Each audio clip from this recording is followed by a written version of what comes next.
I want to end this part of the interview just with you, John, before we bring your daughter in.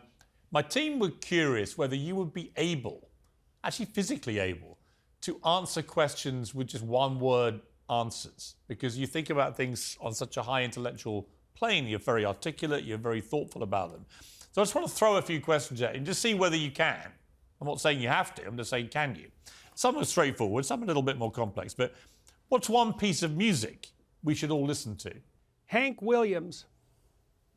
Which song? Any of them? Lovesick Blues.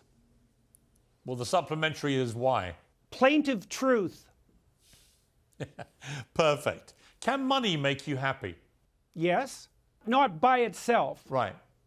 But having money would make you more happy than not having money. Having money and opportunity are very similar, and if you're wise, having more opportunity can be better. How many hours of sleep is optimum for the human mind to work properly? It seems that about 8, by the looks of things. Is marriage good for you? Compared to the alternative. Is owning a pet a good idea? Definitely.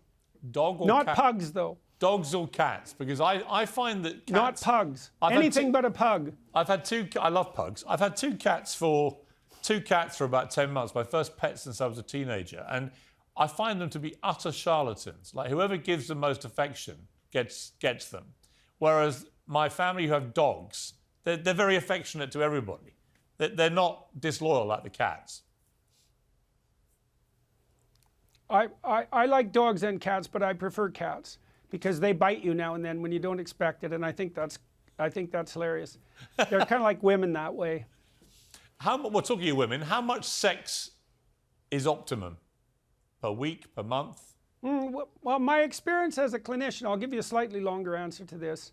My experience as a clinician is that people who are married need to communicate about their daily issues for about 90 minutes a week, and they need to spend at least they need to have 2 dates a week minimum to sustain their relationship across time. Now, you know, it varies with the couple, obviously, but that's 90 minutes of business-like communication to set everything straight and to keep you updated with your partner, and then you have to have 2 dates a week to keep the romance in your life alive, and it's really, really, really important to do that. And you can do that, but you have to work at it. And by dates, are you including sex? So is it twice a week is optimum? Depends on how the date goes, man. You should know that. Should people go to therapy, or can it really screw you up? Depends on the therapist and why they go. It can be very, very helpful. There's no real difference between a therapeutic relationship and a genuine relationship. And so the question really is, are genuine relationships beneficial to people? And the answer to that is, of course. And you might say, well, can you mimic a genuine relationship in a therapy practice? And the answer is yes. It's not as good as a marriage. If it's a good marriage, it's maybe not even as good as a great friendship. But if you lack both of those, then a therapeutic alliance can be extraordinarily helpful. Now, if your therapist is incautious and poorly trained and foolish and ideologically addled, then it can be a complete bloody nightmare. But everything's like that, right? If you go to a surgeon who doesn't know what he's doing, well, yeah, you know, he'll cut off the wrong leg, and that's often not a good thing. Who is the one philosopher we should all read? Nietzsche. What, breakfast, lunch or dinner? What's the most important meal of the day? Breakfast.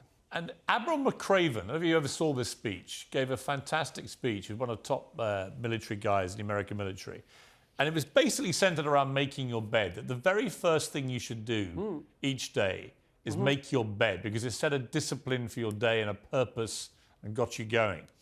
What would your advice be for the first thing people should do when they get up? Open their eyes. And look around them. It's a good thing to do all day, is open your damn eyes. And see what's right in front of you. Well, the bed making duplicates the cosmic order, by the way, right? Because you make order out of chaos, and that's a good thing to do when you first awaken, because you're reenacting the creation of the world in a symbolic manner.